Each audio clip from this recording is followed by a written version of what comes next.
Hello, welcome to the Aragon Community Meeting number 11, uh, day the 4th of May. Um, and welcome everyone. So let's kick off the community meeting with the Toronto team uh, there at EdCon.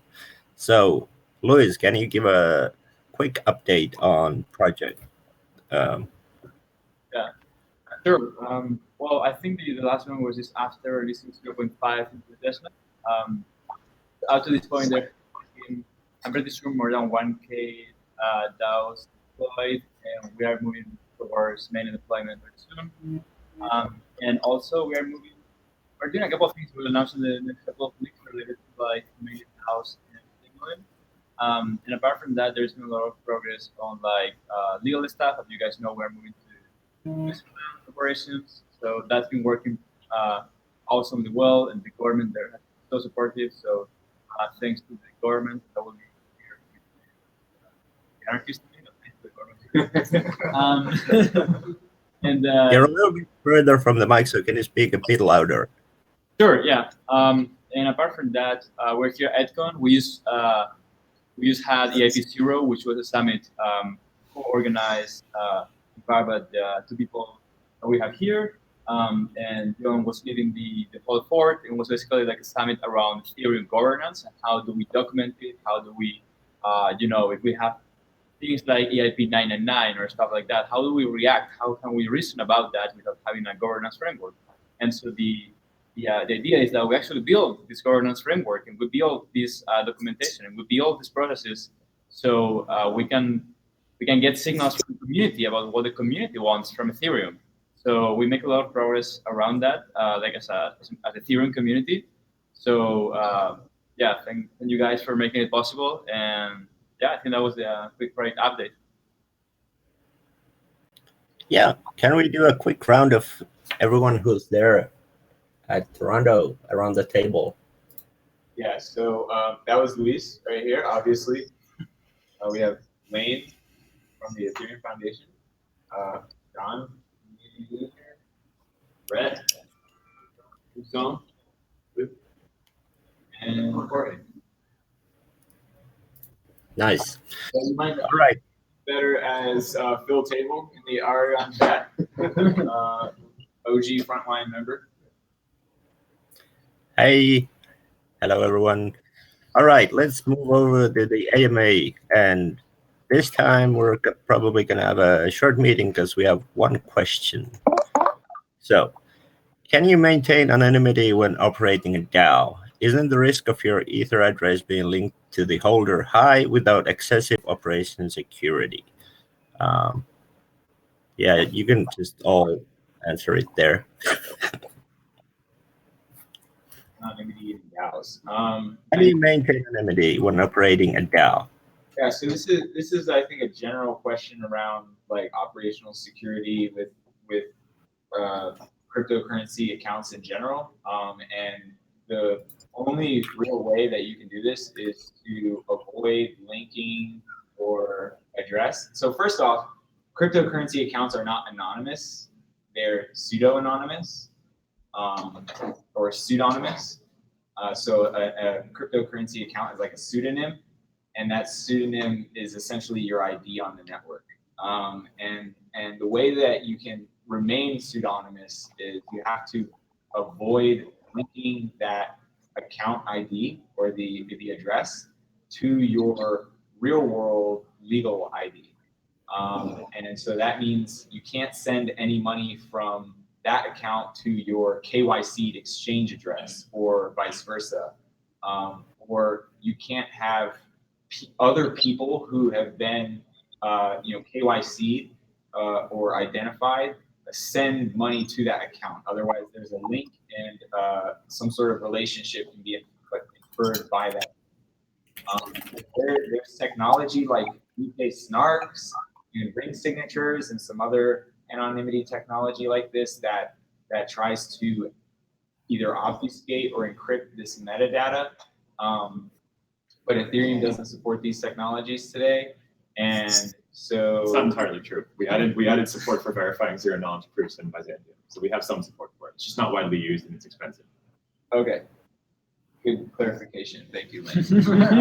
I thought that was only on testnet right No, now. it's on, It's it went on live mainnet. in mainnet Okay. in October. Yeah. Okay, cool. So there is ZK snark support, but it's very expensive to use. And I imagine for a complex contract like a DAO, it would probably be perhaps prohibitively expensive. But for the people who really value anonymity and place high value on that, maybe it's worth it. So One other quick thing to add. So on your description of pseudonymity versus anonymity, one more difference between the blockchain world and the real world because of the pseudonyms is that one person can have any number of pseudonyms. And so you don't have that same one-to-one mapping that we think of between my identity and one human being in the real world. And in fact, that's a powerful tool because one thing you can use to protect your anonymity is to have many pseudonyms. And so, for example, best practice in Bitcoin is you never use the same account twice, right? You always, it's a bit harder in Ethereum because Ethereum has accounts in Bitcoin. But that's one thing you can do to protect privacy. I don't think that really works well in the context of the DAO, though. yeah, like you're a civil attacker. Yeah, exactly. Yeah, that's a good point. Yeah. Does anyone else have any comments on Yeah. anonymity and DAOs? Yeah, also like kind of obvious for Ethereum and crypto in general, like run your own node because if not, you're telling like, a server basically what are the addresses that I want to, know the balances of or the state of, and basically you are de-anonymizing yourself.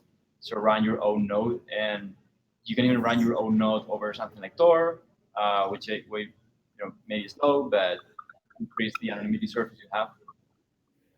Something like for anonymity inside a DAO, for example, for voting secrecy. This is something that we have a currently open NES grant about doing voting with ring signatures. And what that will allow is say, okay, we know what are the IDs in this DAO, the pseudonyms, and as John and Can you speak a bit louder, Jorge? so we have you have your DAO with the set of addresses that hold some amount of tokens or whatever, and that gives them voting rights. So we have opened this next proposal that we would love to see being come to real life very soon, so that you can do a ring signature. So that means everyone who has voting rights can get their a public key inside a ring, and then here, whenever you vote with that, you can create a proof with that key that you are part of the ring, that you can cast a valid vote and only once. But it's mathematically possible for anyone to see just from that signature to see who was the particular key signing that message. So you can get like some sort of voting secrecy inside that particular DAO. So you don't see who of these pseudonymous voted in favor of one proposal. There's still one issue that we don't know how to solve, and that Luke has been doing some research that will probably require some multi-party computation or whatever. Because even if you're able to remain anonymous when you make that vote, that's only if you want to, and there's nothing prohibiting you from creating a proof and like basically replaying the computation, so you can show someone that indeed it was you that sent it, just by being able to replay the entire computation. So that means you can be bribed. You can be bribed, and you can trustlessly show someone that you indeed voted for that. So you only remain anonymous if you decide to do so. But there's still a attack vector. There's no way currently to do something as simple as when you go to vote in an election that you put a paper in an envelope and throw it into a box. There's no way to do that in of course, you can kind of prove someone that you're putting that envelope, that paper in an envelope, but you can trick that with Yeah, so that ends up being the difference between preserving privacy voluntarily versus coercion. Yeah. Guys, do you think? Oh, sorry. Do you think? Oh, well. So for those of you who don't know, NEST program is a grants program that we've been running together with Placeholder, which was going to be a segue to Joel, but he just dropped off. Hopefully he'll be rejoining. And we do not have any questions from the live chat either right now. So would you guys like to... Oh, Phil. Yeah. Can you speak louder? You guys talk about if it's even possible to have anonymity and still prevent civil attacks? Well, I mean, with coin voting, you kind of avoid civil attacks because you implicitly build in the assumption that people are going to try to civil attack it, and so you just make an attack expensive by saying to civil attack it you have to outspend everybody else. But the real world or physical world voting systems are anonymous, but you can't civil attack it because there's a verification period beforehand where people, register to vote and it's like one voter, one vote. But the vote itself is anonymous. So I think that there's a way to do the exact same thing, except instead of casting a physical ballot, you're casting a digital ballot. But you have this period beforehand where you identify everybody who issued a ballot and ensure that it's one person, one vote. Does that make sense? Yeah, because there's still problems with like voting and stuff. And, like, talk about this with the Yeah, for sure. Absolutely.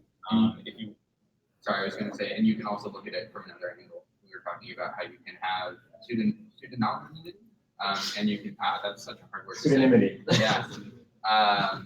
You can generate reputation for one of your pseudonyms, and if you generate reputation based on like some civil property, you can use that as like an alternative. So then, if anyone's working on that. So I think Democracy Earth has that. That's one. There's others. Yeah, the guys at the end of the table, please speak louder and this direction, because so we can hear you here as well.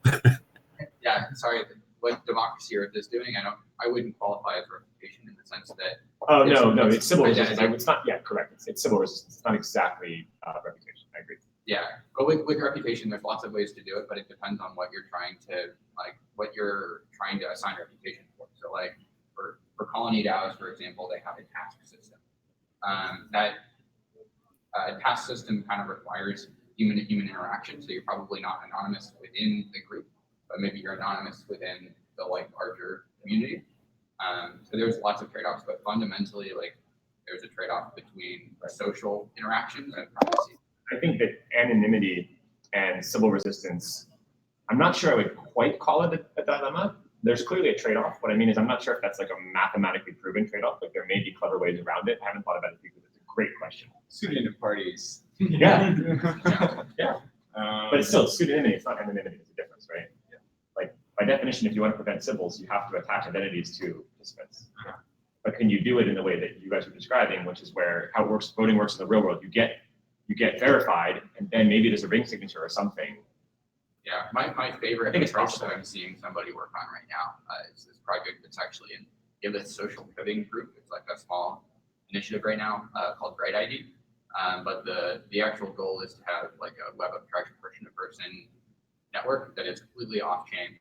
And then you can have that network give you sort of a trust score. Yeah. And then you're revealing the trust score as like a threshold. Yeah. And you never on-chain have to reveal your actual identity. You only have to trust your groups. And I'm hopeful that it'll actually work. There's a long way to go, but yeah, there's definitely cool things on the horizon for that sort of stuff. Yeah, Joel, do we have Joel back? Yes, Joel is back now. So, hi, Joel. Welcome. Hi, sorry about that. No problem. You were saying.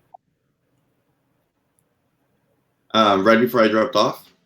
Yeah, continue. I had a question about just the value of long-term privacy and whether you think that over the long term, privacy and anonymity are crucial to the success of Aragon or not, or or is there a world where, in order for us to pull Aragon into every part of the world, we will have to accept the fact that there is some loss of anonymity that comes with that? Well, I think it comes back to the idea of like violence. If you look at what Aragon does, really one of the effects is that you cannot exercise violence or oppression to people, and that has a lot of like side effects too.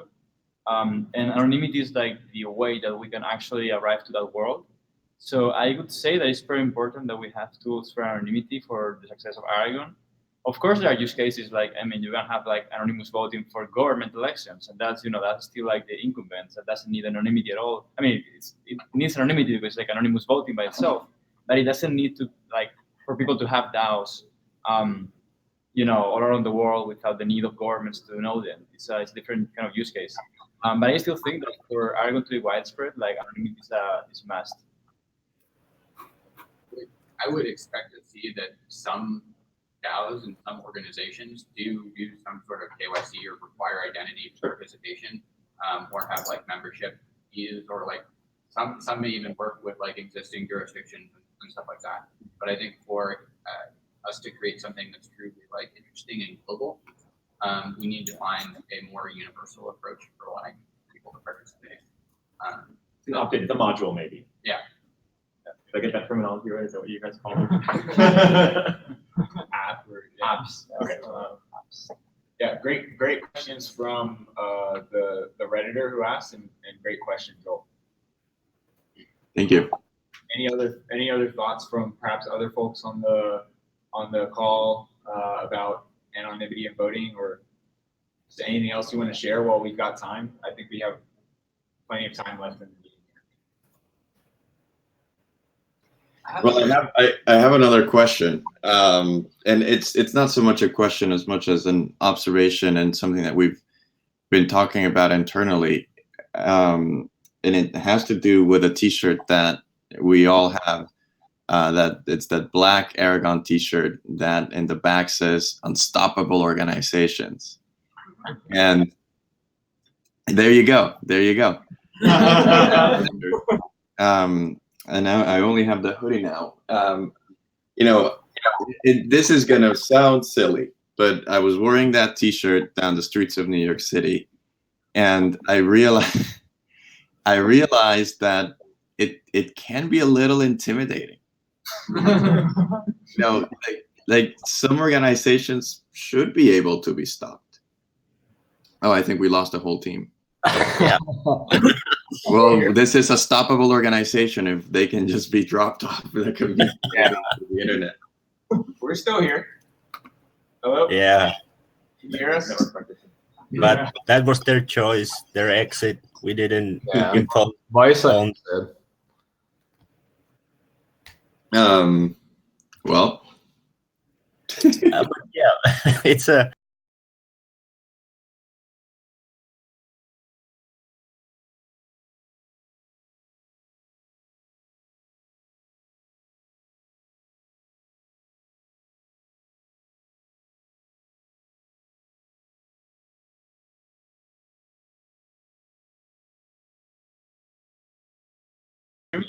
Okay. We're back. Technical issues here, so sorry about that. I am not sure where we got left off. Joel was talking about the unstoppable organizations, and Yeah. So I unfortunately have to drop off in a few minutes, but that is one thought that is basically what we've been thinking about related to Aragon is now understanding that this is where we come from, right? We come from this mission and this vision to eliminate violence and to create this global jurisdiction where power belongs to people and not to governments. But I think we should also be careful not to be too intimidating as a community over time. Because these thoughts came about as the more we explain Aragon to people, these questions and come up in terms of, well, what does it mean to have an unstoppable organization? Do you really want to have unstoppable organizations? And I know that from talking to and knowing all of you guys and other people in the community, that our goal is to create a much better world. But I just want us all to be conscious as a network that we have to be a little bit more sensitive about how other people perceive these ideas and make sure that they don't confuse them for something that they're not. Yeah, I would say kind of a couple things on that. So one is that it might just be a messaging thing. Like I don't think we're going to get around the fact that there are, to a degree, like these organizations are unstoppable. So long as it itself is unstoppable, like these DAOs are going to continue running. The membership of the DAO, like humans are still mortal, as far as we know. So if membership to a DAO is limited, then eventually all the members might die off. But for DAOs that are open, like they could just continue in perpetuity as long as Ethereum exists. So that's just the reality of the situation. But so in terms of making the messaging more friendly, I would go back to think about the internet. Like the internet was explicitly designed to be quote unquote unstoppable. Like it was meant to survive like World War III essentially. And there have certainly been a lot of questions asked about that, but generally up to the very highest levels of government that literally like designed and funded and built the thing, like that's generally been accepted as a positive trade-off. From like having an unstoppable network versus being able to control it and shut it down if shit is really hitting the fan. Right. Or, people are really using it for bad stuff. And so I think if people are concerned about quote unquote unstoppable organizations, just remember like humans are mortal, and like if there's really bad stuff happening within the network that's affecting stuff in the physical world, like there are those points that are bridging the network and the physical world are the kind of choke points that we can go to and socially pressure or perhaps physically pressure to prevent things from really spiraling out of control. So like for terrorists that are using the internet to organize their networks, like we have intelligence organizations and spec ops teams and even whole militaries that are bringing their the force of justice and peace to bear on those kinds of organizations. So there's only really so much damage that you can do in the digital realm, but once it starts to meet the physical realm, we have physical means by which we can deal with those kinds of problems. Also on the open source part of it, we cannot really do much. I mean, we can always resort to that last backup as Jan said, but that's really us. What we can do on our side is on the Aragon network, like we can produce a set of values in Manifesto, if you will, which can serve as like, where do we stand?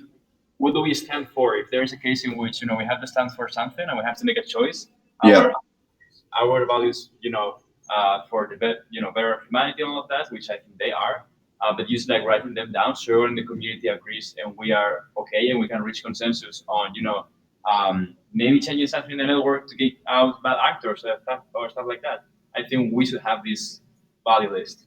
It's a constitution and a bill of rights. Kind of, Yeah. yeah. We can certainly make it clear where we stand on these issues and what we support as a network. Yeah. Yeah. Consensus is really powerful. You've got a group of people, even if they're running these organizations that you can't stop, but everybody else thinks they're an asshole. There's always the option to excommunicate. Well, we always have, we retain the right to fork, and people can be forked out or fork off themselves. I mean, that is sort of our superpowers, the word I've been using. Yeah. Maria, you had a comment? Yes, I just wanted to add that also, like in the real world, in the physical world, not the real, I mean, the blockchain is also real. The physical world, we do have. Yes, we also really have. hear you, Maria. Oh. Are you there? What? You can hear me? Can you hear I me? can hear her. Yeah, Okay, then it's just me. Sorry. Sorry, go ahead, Maria. So in the physical world, we also do have unstoppable organizations. Things like that's normal. That's not only with technology. The types of organization like the narcos. The governments try to kill them, and they just appear again and again and again. And so it's something that is not only on the blockchain. Is everywhere. So Right, but precisely that's the association that we want to avoid, right? Exactly. I'm not going to say too much.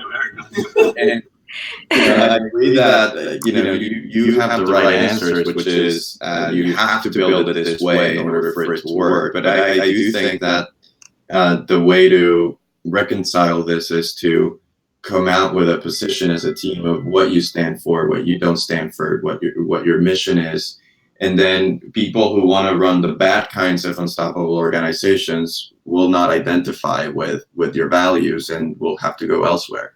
But the kinds of the good organizations that shouldn't be stopped, like protest groups or foundations or things that are doing good for the world, they should be on Aragon. Yeah. If we make the values clear that those kinds of organizations are unwelcome, perhaps they're less likely, at least to associate with Aragon. Yeah.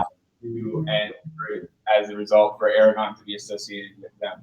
I think on the flip side of the narcos argument, like there's another group that governments for a very long time have tried to stamp out and just keep persisting, and those are like Jewish people and Muslim people and other like religious groups that have been persecuted by governments. Like they have a right to continue existing because, just by, their groups are generally peaceful groups. They have their faith, they have their beliefs, they have their culture. They have a right to continue organizing and continue existing as a group. And we are developing software that enables productive people to continue their organizations in the face of technological oppression.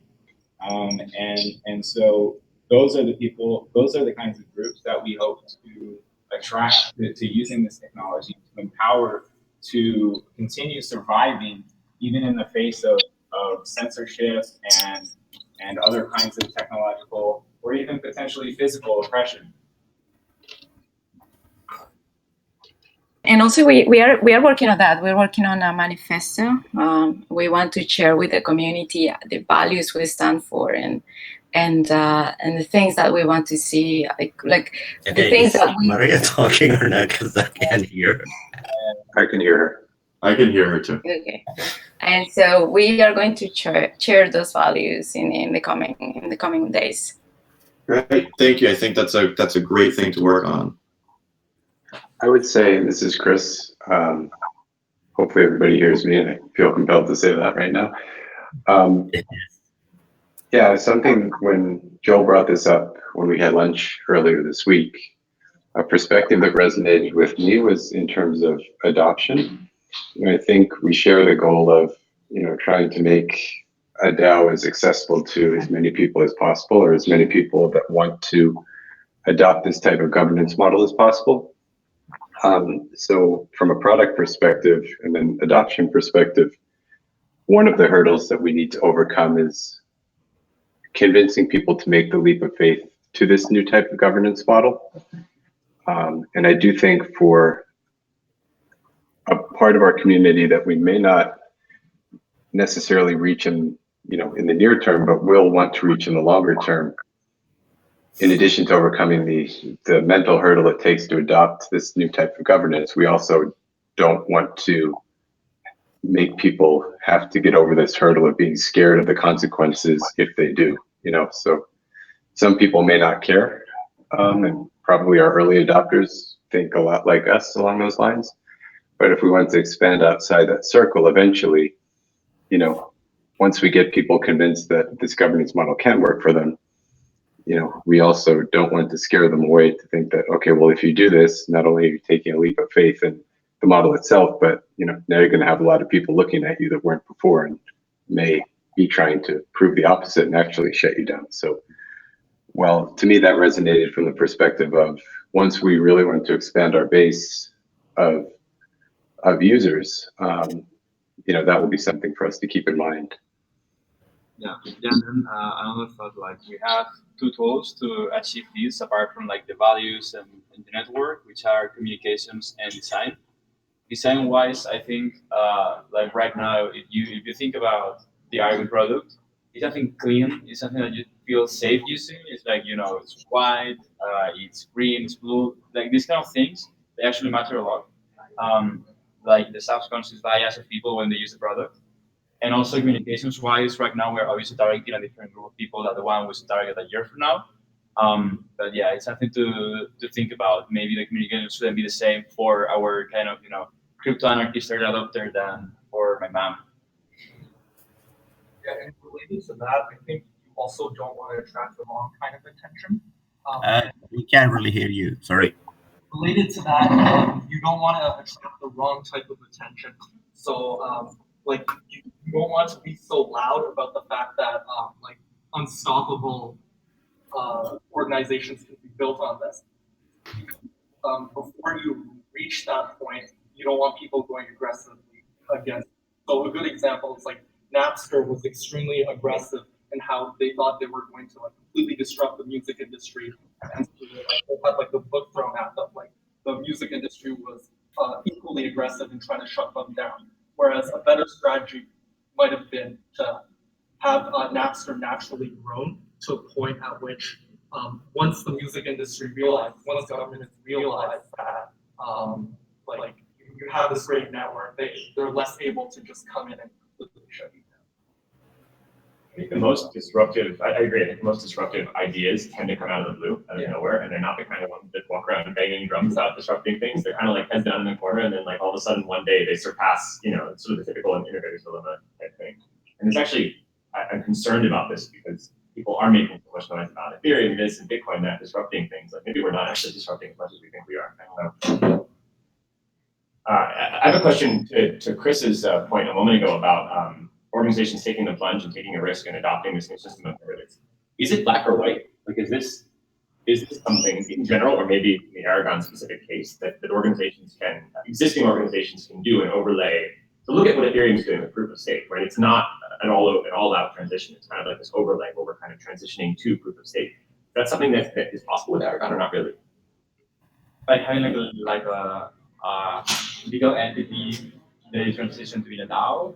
Yeah, or maybe you operate two parallel systems for a while to get comfortable with the new one and test it out, something like that. That's actually what we're doing. So we're gonna be transitioning to a fully decentralized model. Right now, we're a foundation, and so we're gonna start with signaling and just offer token holders the ability to signal what they think we should do.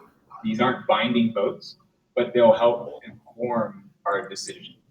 I don't mean so much Aragon as an organization. I mean organizations. Sure, I'm just saying. As a model for that's an example. Yeah. In practice, like That makes that's what we're doing, and then over time we'll start to transfer funds into the DAO, and then those votes will be binding. Got it. And so we'll still have the foundation governance model operating in parallel. Got it. So it's definitely not an all or nothing deal. You can organizations, traditional organizations, large Fortune 500 companies can issue tokens to their customers or users and just start to experiment with this more distributed model. That's awesome. And more than that, there's jurisdictions like right now that are looking at ways that people could put shares on blockchains.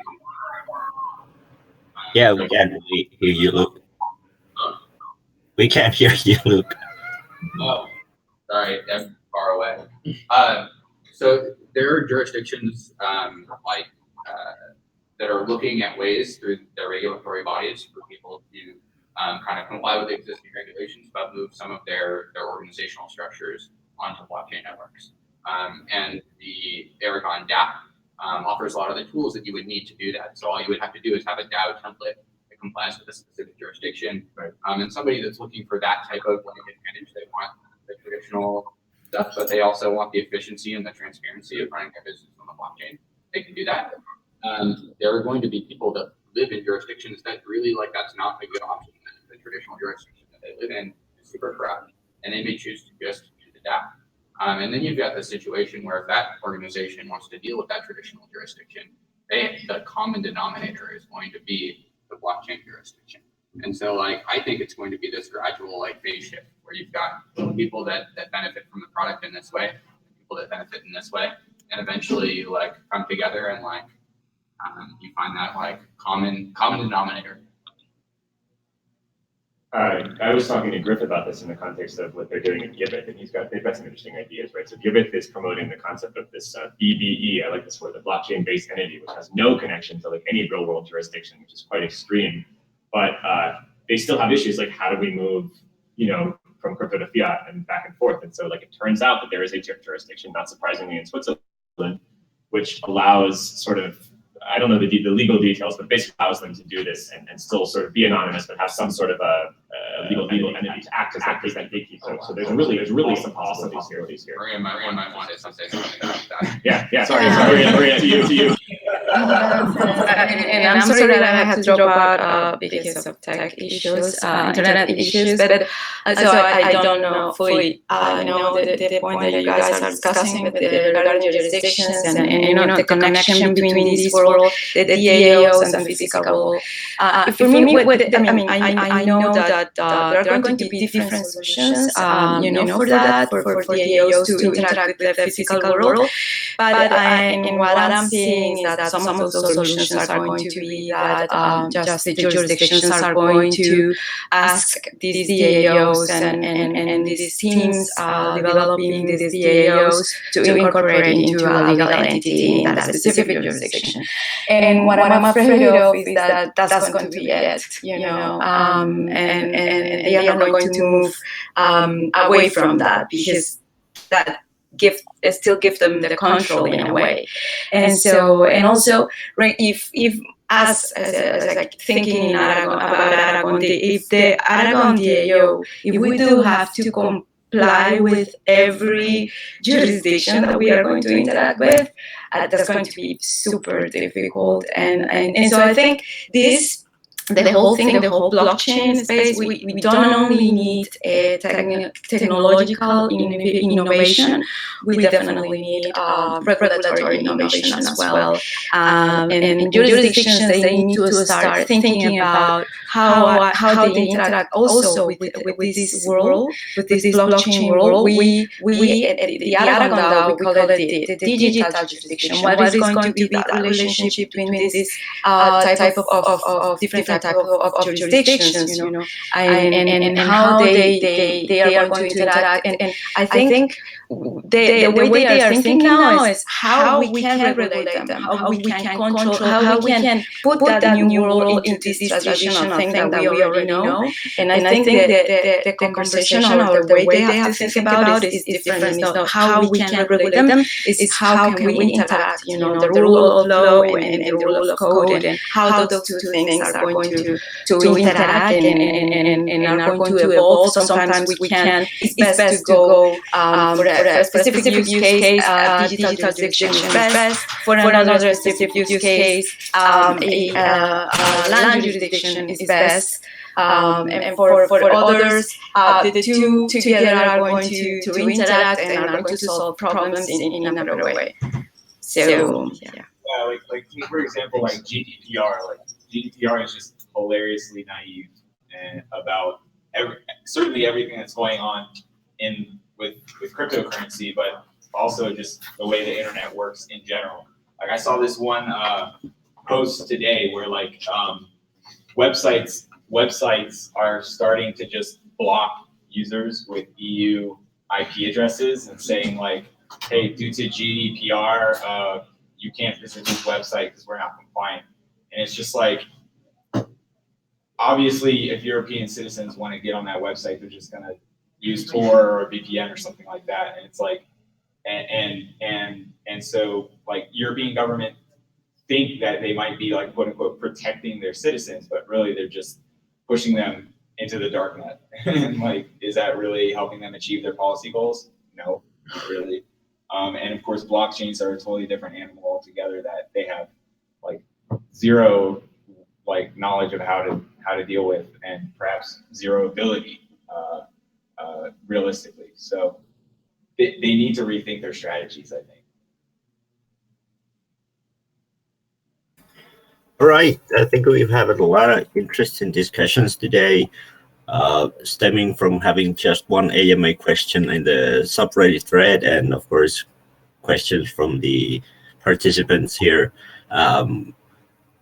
This would be probably the last community meeting that we will do regularly. We'll move to another not so regular format moving forward.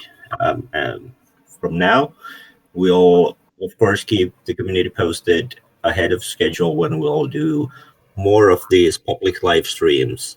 Thanks everyone for watching. This has been community meeting number 11. Yes, Luis. I want to clarify on that a little bit. So the idea is that instead of doing regular ones, we will, like Seth was saying, switch to more like an ad hoc model. And so the idea is that when we have big launches or stuff like that, we can actually do like a more lengthy AMA about that particular launch, because I feel that would be way more productive and we can get deeper into like particular topics. So we will like still, of course, like, you know, we are here, you can chat with us, we'll do AMAs, which also like will be like in videos, so you can still see our beautiful faces.